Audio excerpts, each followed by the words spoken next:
Look how much bigger your face is on mine. Good morning, ladies and gentlemen. Good morning, a new week. A new day. A new dawn. We're still in Florianopolis. It's probably the last week. And after a Sunday of rest and no work, we're getting back into it. Got up again just before 6. I don't like how quietly, softly you're speaking. Because I'm fucking like this. This is my energy right now. What's there, Michael? What's there is the struggle. The how many times I've wrestled with how can I reach someone who has pulled away? How can I reach someone who has given up on themselves? How can I reach someone who is content to throw away the relationship, to settle? Yes. And it's in my belly, and it's not anger, but it is. It's an aliveness, you know. It is. It's also it's a wanting to shake the person, you know, wake up to what's possible in connection, in brotherhood, in love, in being alive and being there for each other. Fully being there for yourself as well. Being an ally. And answering the call. That's what's there. It's an issue for anyone who wants to be an ally.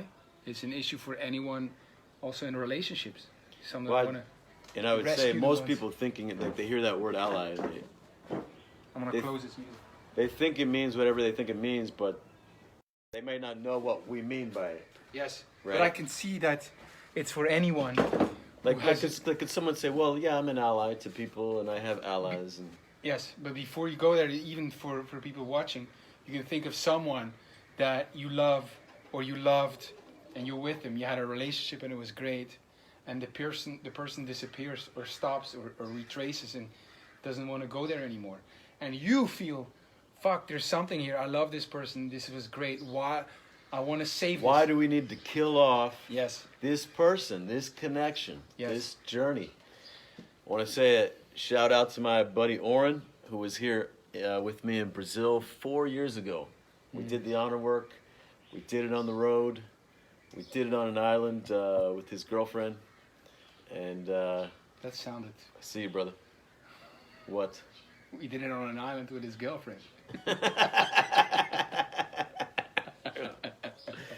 The honor work. Yes, it's great. Those were the days. No, that's not the way I mean it. But look at this. This is what I thought of before we hit the go live button, and that is this. Most relationships have a trajectory like this. Like, it gets really beautiful. Oh, it's so great. And then it starts going south. Maybe you try. And then it's just like, boom, dead. Fuck that motherfucker. Right. And you toss their corpse into the backyard. You bury them, you know? They're still there. They're still in your memories. They still live on. And you get to remember how you killed them off. And then you have to make it okay. Right? Here's the inner conflict, right? Here was this person I loved. Here was this person I said I love this person. And I fucking buried them in my backyard and threw fucking dirt on their face while they're still alive. Like I forget them. Fuck them. You know? And to make it okay, I have to excuse it. Here's my rationalization. Well, yeah, they were an asshole. They turned out to be someone, they betrayed me. They blah, blah, blah. Fucking bullshit. This is, I'm just speaking straight. This is my orientation to that. It's like, no. Fucking, they're still alive. Take that motherfucker up. Remember them. Right. Honor them.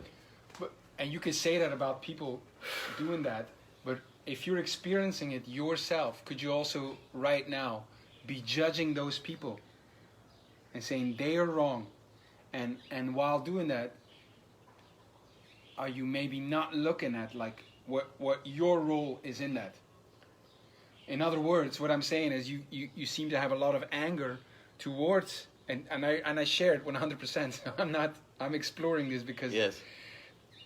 you could be saying, oh, fuck that, fuck people that they don't want to, they don't want it, they give up and they disappear, you know. But I'll just say my anger is not like I want to fucking judge you and put you down and fucking you're a piece of shit. No, my anger is like, rise up. Right. You know, fucking stand for those people. You know, like it's a call to action. It's not a. I get how you could hear anger, you could hear judgment in that, how people could hear judgment in that, and okay, yes, there is a judgment in the act of that. Yes, there is like a righteous judgment in the act of that because I'm thinking of those people. Yes. Buried there, and I'm thinking also of your heart. You know. Like you're suffering, and you're making it okay. Yes. And you're putting it on them, and to me, it's not that an ally doesn't judge. It's not that an ally doesn't toss them into the backyard once in a while. You know, it's that you stand for being the one who doesn't do that, and the one if you do, you fucking go, bring it back to life. You know. Because I recognize the situation so often when say in the past, or a woman would disappear, or a guy doesn't want to be helped no more. But when I feel that strong sense, like motherfucker. Can I pause you there? No. Okay. What I feel is what I'm coming to terms with is my own sense of powerlessness in that situation. Like, why can I not? Why does it come to the point that I could not shape this the way I see it's glorious? Yes. Like with a woman or with a guy who's like disappearing. That's when I speak of anger or frustration or sadness, that's what I look at. Like, this is what's happening. Fuck. I cannot help him. I cannot help her. And that's my frustration. Yes. And they say they don't want it. And the question is, do you honor the words? Right? Yes. Which could just be the narration. Right. To make it okay for them to go back to sleep, to their greatness, to their honor, to compromise themselves, their power, their future, their relationships, their life, their everything. Right? Or do I honor that you know that they're dying inside and that they want to live at their essence? Forget their words that are coming from the part of them that's forgotten themselves, right. That's forgotten their values, forgotten their people, that's forgotten their honor. You know, or to me, being an ally is being an ally to them, not to their bullshit that they make up to avoid life, love, greatness, beauty. But there's I understand the paradox, but it's a tricky situation because you just sound like an evangelist who goes to people who never heard of whatever God and wants to convert them, you know. Yes. And they don't know it. Of course they know it. Let's convert them anyway. Yes. You know. So that's the how do you show up in that space, the most powerful, you know, without the most powerful, that you end up with something that everyone wins. Yes. How do you do that? And it's a struggle. It's different with different people. Yes. It's whatever, but you know, I can 100% relate. Mm. You know, sometimes just feeling powerless, and it's sad as well. Mm. It's like, man, I want to reach through to this person, and they keep pushing away. But a lot of these people who do the push away, they have a belief that no one cares.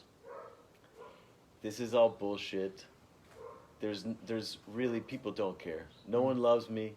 There's nothing to live for. Whatever. And so, if you show up in a way that's contrary to their belief, they're not instantly going to say, oh, there's Hans really cares about me. They're going to make a hypothesis that, okay, maybe he's trying to sell me something. Or maybe he just wants to feel better, feel like I'm the one that gave up, not him. or he's just saying that, whatever, right? And then they're gonna test it. They're gonna test that hypothesis, and they're gonna look for evidence of it. Yeah, see, he challenged me one time, but then he went away. He doesn't really care. I was right. He doesn't care. Now they can hang on to their bullshit belief, right?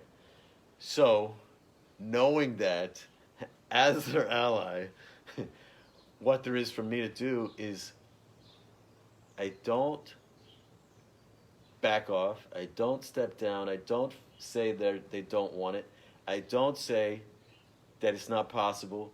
I don't judge them and leave them judged. I have to keep coming back to at least remembering them in my heart and being ready to welcome them and to speak my truth to them, and to, obviously we have to choose our battles, right? We can't all the time be, with everyone. Well, that obviously you have to choose. That's the whole work, Which battles do you choose, or do you let yourself be chosen, or you go for the worst, Like the samurai say that it's easy to be a samurai to a lord who's good with you, Yes. But be of service to one who's bad with you. Then you're gonna really be. That's when the real samurai shows up. Yes. Be a dog to that. I can really relate to that from my last couple years in business. Yes. So are you being chosen in that, or do you choose? Like, that's the whole inner struggle that I have. Do I have alternative motives? I notice that sometimes when I speak it. Do you notice that too? That's the whole work. I'm looking at the inner conflict that I go through when this all happens. Do I have alternative motives? Am I just feeling powerless? Do I want the power? Do I want to feel the power? Do I really care? Do I choose to continue? Am I invited? All of that, So it's a real inner struggle for me. Yes. Oren says, keep waking people up, Michael. Yeah, so there would be times over the last couple of years, I had a business partner, and it was a really difficult situation a lot of times. It was perhaps the most difficult, or one of the most difficult, guys to stand for. Man, I just saw it. And what was so difficult was he's so deep into wanting to hang on to a belief that that people don't care, that he's not worthy, that whatever, all these things, and I was left with such a coldness, oftentimes, and despair and whatever, and I would find reasons to just tolerate him, or to not be in my power with him, or to not bring the honor work, or to but then when I would finally do it, the suffering would be gone. I would have honor again. I would have vision. I would have my power. And it was what have I been doing for these last several months? Or where I'm I'm buying into whatever his narration is, or whatever, and so it was great training for me. You talk about the most difficult master to serve. Right. It's going to really bring it out, because if you're really committed to being an ally, the most difficult battle is going to bring forth the greatest strength, right, and courage. And it's like they say, you want to know if you're really Zen? Go and spend a week with your parents. But I just realized that this, the struggle that we go through is the one of which battles do we choose, and it's no different than people in relationships. They did studies with arranged marriages, and not only do these relationships last longer, obviously, but they know that those people are also happier because they have to make it work. They have the freedom of a real commitment, which means The alternative is no longer an option, you know, and we don't have that freedom because we have so many options.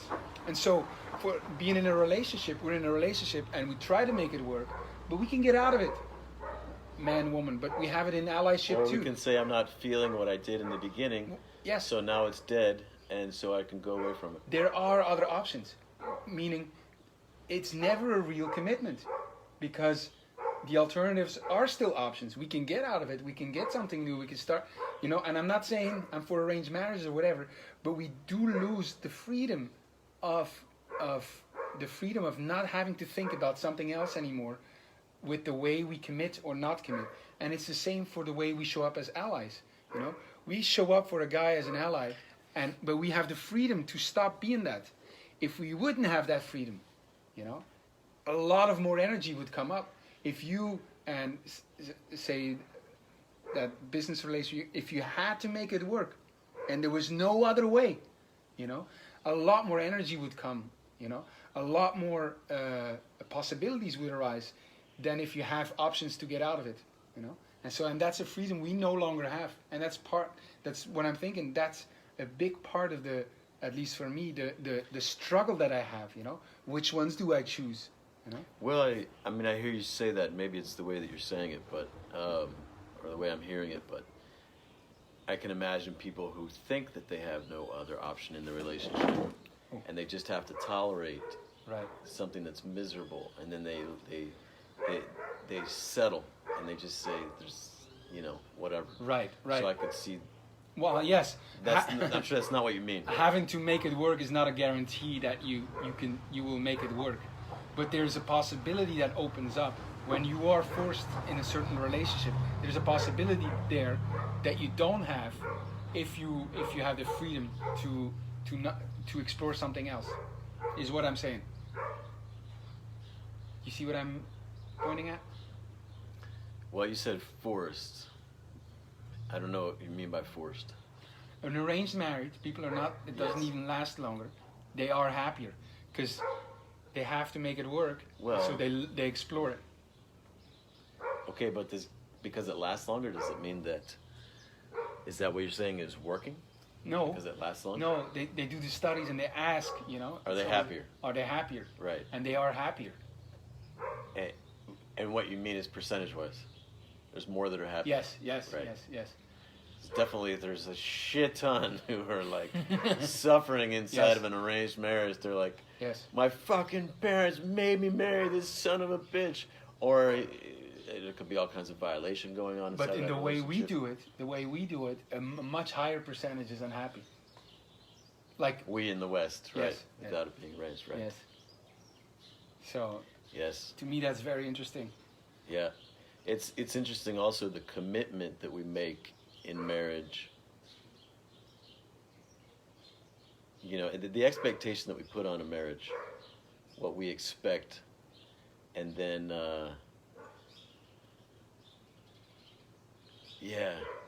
it's such a low level compared to what it could be. The way of relating. Like I think a lot of guys, they think of marriage as like it is like it's a chain in a way, you know, the old ball and chain. Here we go, I'm closing off all my options, and you know, I'm just gonna be chained. Or they think that way after they get married. But my thought about relationship, rather than there's this relationship that I need to manage, or this is this marriage that I'm in. I'm in this marriage. It's more, my attention is more on who am I in this? Who am I for my people in this?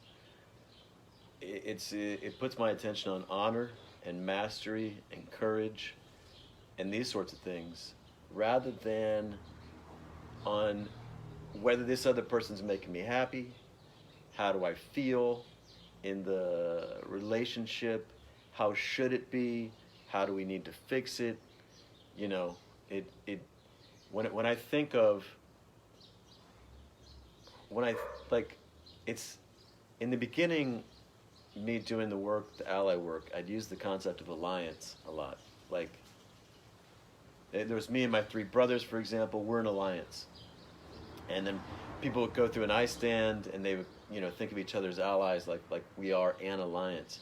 But it's very misleading, because there's really you as the ally. It's almost like that's it. Mm-hmm. It's really hard to say that we have an alliance unless the other person really has not just the commitment, but the ability, the skill, the whatever, to be your ally. It's a difficult. I'm trying to think of. Imagine that you have an army of people who, when the enemy comes, they run away, or there's no.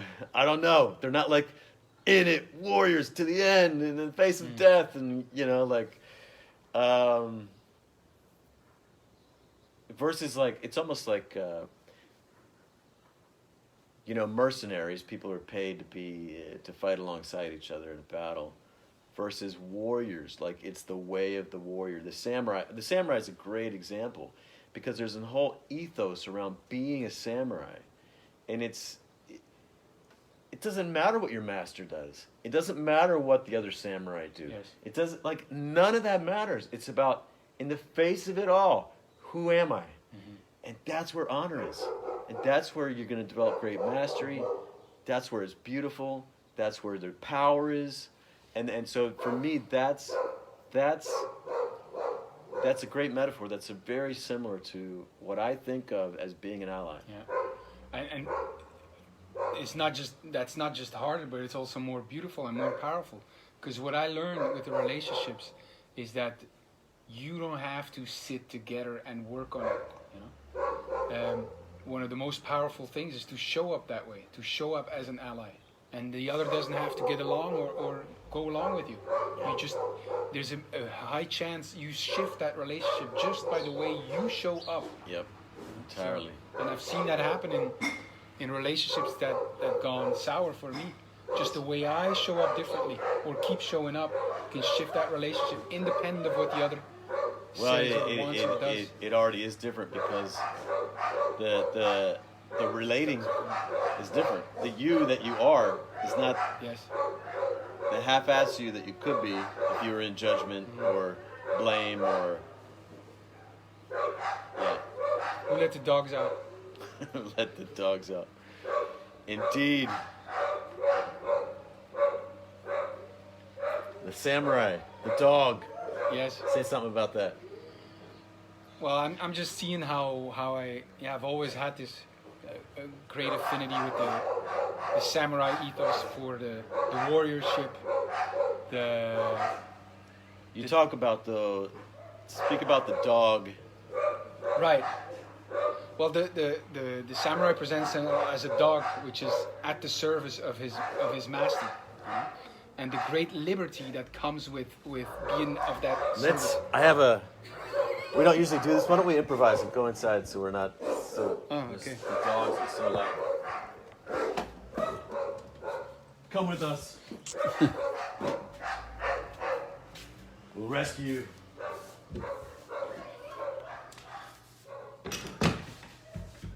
That's a bit better. I got it. The dog's quiet down.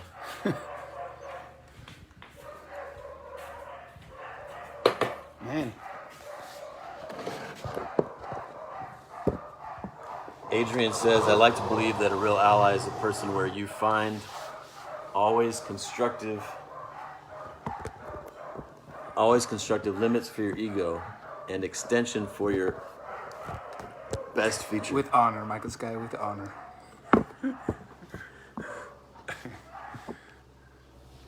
So speak about, let's see. Sean Clark says, and we'll come back to the samurai and the dog. Now the dogs have stopped barking. Maybe in our culture, when marriage became more commercial/secular than a truly deep, soulful, spiritual contract, that is where the problem and unhappiness started. Same thing would apply to all relationships and contracts, of course, including those agreements we have with ourselves. Back to honor again. Oh, I don't think through most of human history, marriage was a sacred contract. It was more of a business deal. Yes. But we're definitely in a place in our time in history when we can recreate. We can create what are our vows? What are we committed to? And we're very much not just going with the society or culture or tradition we've been given. Right. Well, that's a liberty we do have now. Yes. It comes with a responsibility too, and why don't you tie in samurai and the dog? Speak to that.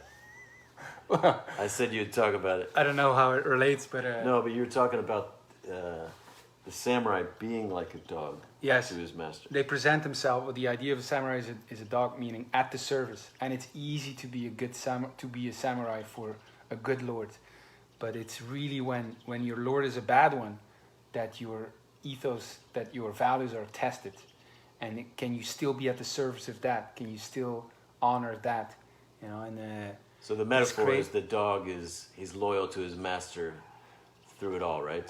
Yes. But what's interesting to me is that there comes great liberty with that.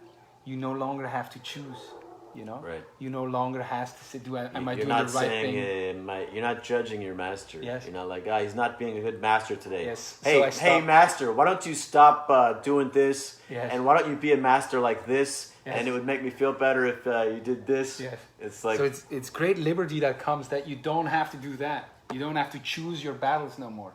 You don't have to choose... if you're gonna stay in that relationship or not, you know, you stay in, and you're gonna do it. Well, that's the big choice, right? It's not. I get what you're saying. You're saying that you're not constantly thinking of, am I gonna leave? Am I gonna quit? Yeah, there's no option of that. Right. That's me in relationship. Yes, but what's great for them is that they are chosen as the samurai. They're not choosing the Lord necessarily. You know, they're chosen by. You know, and there's great liberty in it. Like, yes. If the alternative is no longer an option, you know, that gives some peace. That's what interesting to me. And the strength of it, the strength of their samuraiship is in the way they serve. The strength of them, their honor is in the way they serve. And that's incredible to me. It's a powerful idea. Mm. Well, it's also, perhaps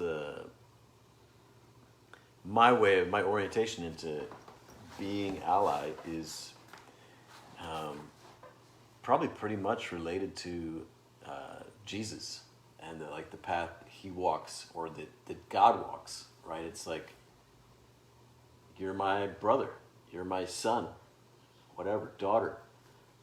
And I'm not giving up on you. Right. You know? And I'm willing to look beyond your bullshit, your weakness, your sin, your whatever, and you can come back, you know? And I see you not as, let's say your sins. I don't think in those terms, but... Yeah, but how powerful do you show up? Because I see your struggle. You know, and you're struggling with the idea, like, should I continue to show up and fuck that motherfucker and I'm there and I gotta go back to. So it's always you seem to have to go back to the choice that you made and keep choosing it. Whereas if you were to know that this is your brother, like think it's really your brother, like your blood brother. Yes. You wouldn't have these considerations of like, Am I still invited? Am I going there? You would show up different with your real blood brothers than with the others. There's an ease that you have if it is your real brother.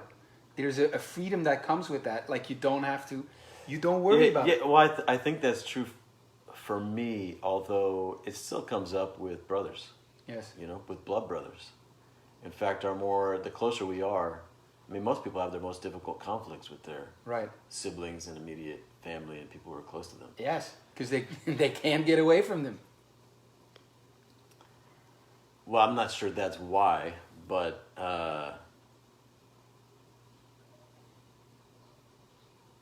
they're suffering also. Right. So the freedom that you talk about, they can't get away from, but most people suffer in their primary relationships. Right. You know, so I think it really is coming back to the choice, you know, and it also, like with the samurai, what you have is, I mean, how much do I really know the samurai? I'm speaking like I'm definitely not an authority on the samurai, but you know, when you have a culture that honors this way, and you can step back into this way, that like there's a lot more things than just being Right. born samurai, right? There's ritual, there's tradition, there's connection to ancestor, there's a story about who you are, there's also a big part in Japanese, even Asian culture, where the other is always thought of, like in any interaction situation, the Yes. other, you know. We don't have that. We have very much like, how am I here in this space? yes, And they include the other in everything they do. yeah. So, yeah, it's much easier there also when I'm there, like in Japan, or it's much easier to move with dignity and grace, and you know, like the other is there, and you won't be betrayed. You can feel it, you know. They won't steal your bike, and so there's a whole like culture of that, which makes it so much easier to be like that as well. You know, I don't know where I'm going with this. That's interesting. Yes.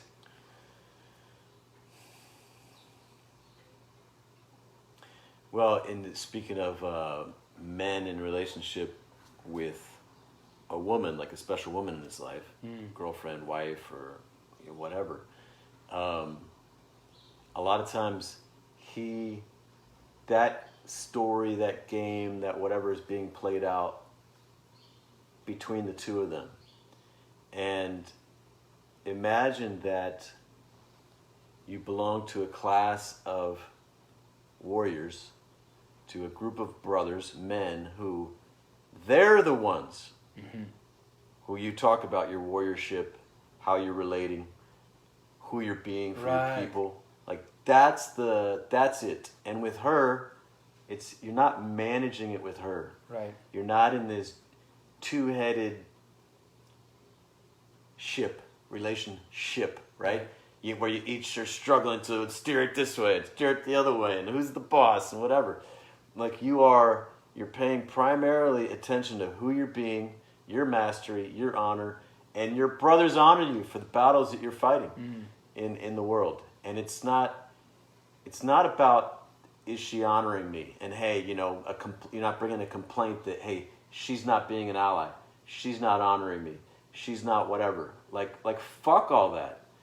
It's about, you know, honor, brotherhood, mastery, like, and most men are missing this aspect. You know, that's something that was in the Mormon Church, was women had their group of women or groups, and men had their sacred space and their group and their tradition, and that the men would come together and talk about who are we as men, right? And who are we for our people? Not necessarily, not in those terms, but and it's very powerful, and it feels different to be called out by a man than to be called out by a woman, and like a lot, it's, you know, it's sad that a lot of younger guys these days, they have a lot of them have no relation to real brotherhood, where there's guys that really give a fuck about them, who can call them to raise up, and they're men that they want to be like and be honored by, and it's such a powerful thing to have in your life, to move you in the direction of being the great man that you want to be, and yeah, it's a big missing. So I like that to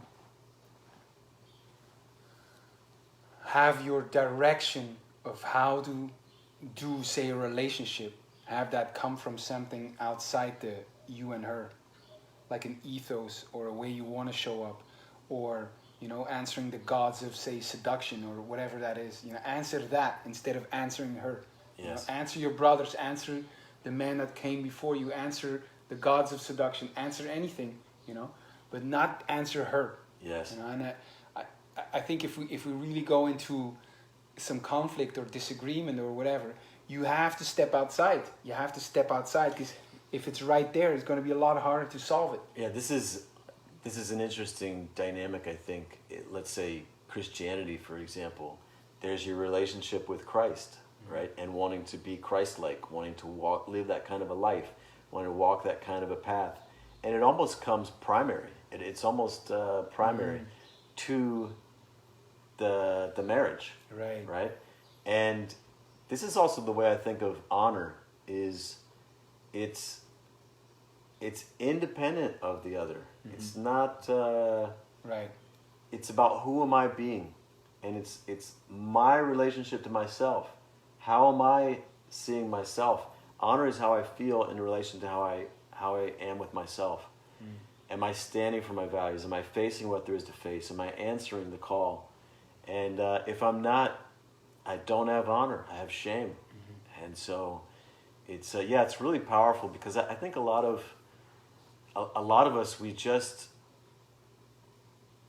our orientation, how we feel about ourselves, is mostly just how other people feel about us. We're in school, we're in church, we're in here, we're there, we're in a relationship, and we're trying to feel better based on having others feel better about us. And there's a much higher level game that could be played, or orientation to self, And that's where the power is. That's my big insight on learning. That's where the power is. You really want to, the biggest chance of saving, say, relationships and grow to something else, you do not need the other. Yes. You need to show up differently. You need to show up differently, answering different things, answering your brothers, ancestors, God, seduction, whatever, and make that stand. Yes. You're like, it's upon you. It's on to you. You can make that change. Yes. That's the powerful part of that to me. It takes two to tango. It takes one to restore honor, and to really restore your power in a relationship, and to really transform the relationship. It takes two to tango. It takes one to honor. You got to find something that's similar to the... Then you have a powerful phrase. Facebook status update. It takes two to tango. It takes one to... What I would say is transform a relationship. But maybe you're looking for the single word. Yes. But anyway, let's see. Sean is speaking here. I already read that comment. Adrian. I like to believe that a real ally is a person where you find always... I read that one. Always constructive limits for your ego and extension for your best features. Yes. Well, it's not just a concept, It's not like a friend, and the allyship is to me is really a powerful stand, but is a lot of work and practice. It's a way of life. Yes. It's a path. All right. All right, ladies and gentlemen. I'll see you tomorrow. We'll see you tomorrow. Are you ready to be an ally in your life? Are you curious about that? Do you feel the power in it? If so, stay tuned. Reach out. There's more tomorrow.